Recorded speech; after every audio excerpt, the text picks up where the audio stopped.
Assalamualaikum, hai semuanya. Kita berjumpa lagi di video reaction saya kali ini guys. Oke, mudah-mudahan semuanya sehat selalu. Nah, kali ini saya mau tengok video pembahasan tentang ini ya. Dua negara ASEAN yaitu India dan Indonesia membuat Amerika Syarikat takut. Kenapa itu? So, jangan lama-lama lagi. Mari sama-sama tengok video ini. Let's go. Dua negara yang membuat Amerika Serikat takut bila mereka bersekutu dengan Rusia. Salah satunya Indonesia. Sahabat bagi-bagi. Pada saat ormas-ormas dunia mau ribut, hal pertama yang dilakukan mereka adalah menghimpun sekutu. Karena sekutu yang besar akan membuat laju rantai ekonomi dan militer bisa berjalan dengan baik pada saat bertempur. Karena dalam pertempuran sumber daya adalah poinnya. Contohnya seperti ormas NATO yang bisa menghimpun sekutunya untuk mengembargo ekonomi Rusia dan mengirim banyak pasukan dari berbagai anggota di Norwegia dan Skotlandia. Begitu juga dengan Rusia. Walaupun di tengah ancaman embargo ekonomi, Rusia masih bisa bertahan melalui hubungan-hubungan baik dengan negara-negara yang dekat dengannya. Misalnya China yang mau dan menerima sumber energi Rusia seperti gas dan minyaknya. Karena China adalah negara pengkonsumsi energi terbesar tanpa adanya sumber daya alam energi dari perut buminya.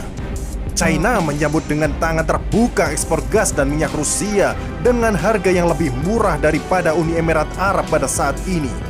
Dan India yang mau menerima minyak goreng dari bunga matahari Rusia yang jelas lebih murah dari harga dunia pada saat ini yang sedang membumbung tinggi akibat stop ekspor dari dua negara yang sedang bertikai ini. Karena sejatinya Rusia dan Ukraina adalah negara penghasil minyak bunga matahari terbesar di dunia setelah gandumnya. Dan inilah salah satu yang masih membuat Rusia bertahan dari embargo Barat. Karena masih banyak negara-negara dari dunia netral yang mau menerima produk mereka walaupun dipelototin oleh ormas NATO. Sahabat bagi-bagi, inilah dua negara yang sedang dipantau oleh NATO bila sewaktu-waktu mendukung Rusia dan akan merubah peta peperangan. Yang pertama, India. Oke.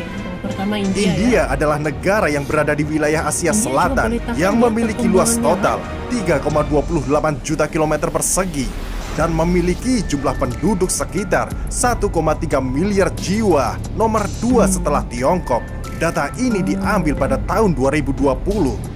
Tentu India bukanlah negara kaleng-kaleng bila dijadikan musuh. Secara kekuatan tempur India meningkat pesat 10 tahun belakangan ini dengan memiliki kapal induk dan kapal selam berkekuatan hulu ledak nuklir. Ada kapal induk sama dengan kapal jumlah selam. penduduk yang melebihi 1 miliar ini, bayangkan dampak ekonomi dan militer bila bertumbukan dengan negara sahrukan ini. Bahkan India beberapa tahun belakangan ini berani bersitegang secara militer dengan China pasca sengketa di perbatasan daratan tinggi Golan.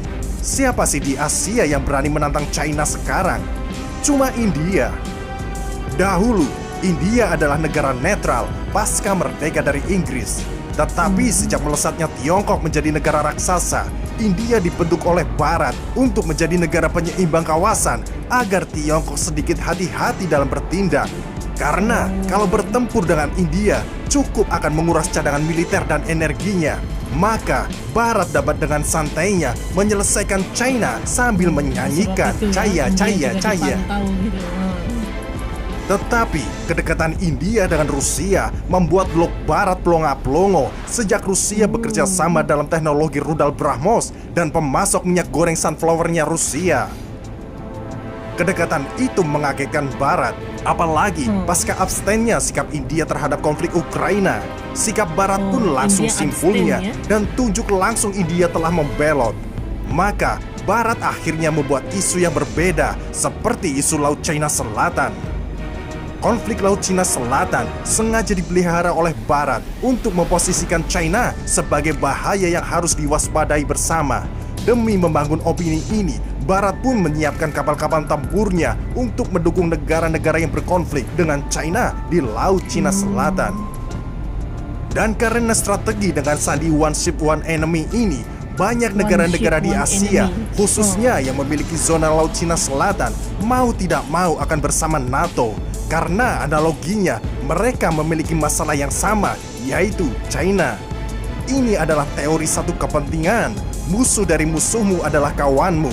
Bisa kita lihat Vietnam yang memiliki paham garis kiri seperti China dan Rusia, kini menantang kakak-kakaknya sendiri akibat konflik Laut Cina Selatan. Oh. Sahabat bagi-bagi, bukan hanya India yang ditakuti oleh Barat memihak faksi sebelah dalam kata kutip Rusia dan China. Indonesia pun sudah ditarget agar hubungan baik ke faksi kiri menjauh. Indonesia pun kena target. Amerika melihat saat Indonesia menolak Selat Melaka menjadi center checkpointnya militer Amerika Serikat, maka dibuatlah Indonesia harus ikut terlibat dalam konflik Laut Cina Selatan. Setidaknya akan menjadi isu yang sangat sensitif antara pemimpin Indonesia dan reaksi rakyat Indonesia pada batas kedaulatan, di mana saat itu pemimpin kita yang akrab dengan China akan menjaga sedikit langkahnya karena isu Natuna. Sahabat bagi-bagi, Indonesia juga termasuk negara yang paling ditakuti oleh Barat bila bergabung dengan Rusia dan China. Amerika sangat melihat jelas Indonesia dari sisi politik dan story memiliki hubungan yang baik pada blok anti-NATO. Dari era Soekarno yang sangat menentang sistem Barat dan menjadi salah satu dukungan pengaruh Soviet di Asia untuk melawan blok sekutu dan menandingi FPDA di kawasan Asia Tenggara, walau akhirnya dilemahkan oleh presiden-presiden berikutnya yang mendukung Barat. Indonesia masih memiliki sejarah yang panjang terhadap Soviet dan juga memiliki luka besar terhadap Barat pasca lepasnya Timor Timur dari pangkuan Indonesia. Disinilah mulainya pelemahan militer kita pasca dilabeli pelanggaran HAM dan embargo senjata. Jadi, kalian paham kan kenapa dalam ngurusin KKB TNI cukup berhati-hati? Bisa saja dalam sehari KKB rata oleh TNI dan alutsista kita. Tapi, apakah kalian tahu siapa di belakang KKB? Ya, itu lagi. Australia, adiknya Britania Raya dan Amerika. Pasti bila TNI kita hantam Papua, berbondong-bondong embargo jilid 2, 3 dan seterusnya menanti kita. Dan bukan tidak mungkin malah dijadikan isu pisahnya Papua dengan Ibu Pertiwi. Indonesia selain memiliki story yang kuat, Indonesia juga memiliki rakyat yang kuat. Rakyat Indonesia sangat dikenal sebagai salah satu rakyat dengan rasa nasionalisme yang tinggi. Bila negara sedang berperang, maka bisa dipastikan rakyat Indonesia juga ikut berperang. Berbeda dengan negara-negara Eropa yang mulai kendor rasa nasionalismenya pasca hidup enak dan nyaman. Keras gitu. Sahabat bagi-bagi, Indonesia juga sebagai negara yang besar, yang banyak menyimpan energi masa kini, di mana Amerika tidak mau kehilangan investasinya yang mulai diusik oleh program obor China yang dibackingi oleh Rusia. Lihat saja di Natuna yang berhasil mengebor gas alam terbesar abad ini. Salah satunya ialah perusahaan Rusia Zarubezhnev.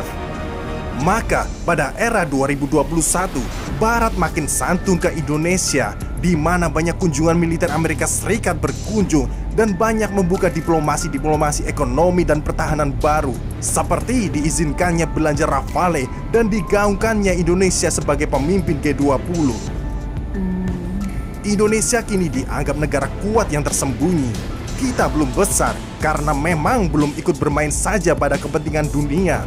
Maka babak presiden kita wajib hukumnya menahkodai Nusantara ini menjadi raksasa ketiga. Ingat, tidak ada negara miskin, yang ada negara salah kelola. Ayo para pemimpin kita, gabungkan Indonesia dan Asia di bawah Panji Nusantara. Banyak pemuda-pemuda Garuda yang siap kau poles menjadi satria. Jangan jadikan kami lagi domba, karena kami ini turunan Garuda. Dan sebodoh apapun kami tetap turunan pahlawan. Karena macan hanya melahirkan macan dan bukan melahirkan rusa. Majulah Indonesia menjadi negara ketiga di bawah kekuatan Nusantara. Oke. Oke guys, jadi itulah dia video pembahasannya ini. Jadi ini adalah dua negara Asia ini yang lagi dipantau, lagi dilihat ini ya, apa namanya itu oleh Barat lah gitu ya, dengan adanya kekuatan yang dimiliki oleh India dan Indonesia gitu ya. Kalau kita lihat memang perkembangannya itu cukup mengagumkan dan mengagetkan dunia juga gitu ya, mengejutkan dunia gitu dengan perkembangannya sekarang gitu. Jadi ini dua negara yang lagi dipantau ini ya, lagi dipantau oleh Barat gitu, yaitu India dan Indonesia yang memang kita ketahui sekarang ini memiliki kekuatan yang boleh dikatakan berpengaruh besar pada dunia gitu. Oke? So, terima kasih banyak sebab kamu sudah menonton video ini. Jangan lupa macam biasa untuk support channel saya dengan subscribe, like video ini, dan jangan lupa untuk komen juga, oke? Terima kasih banyak dan kita jumpa lagi di video seterusnya. Assalamualaikum.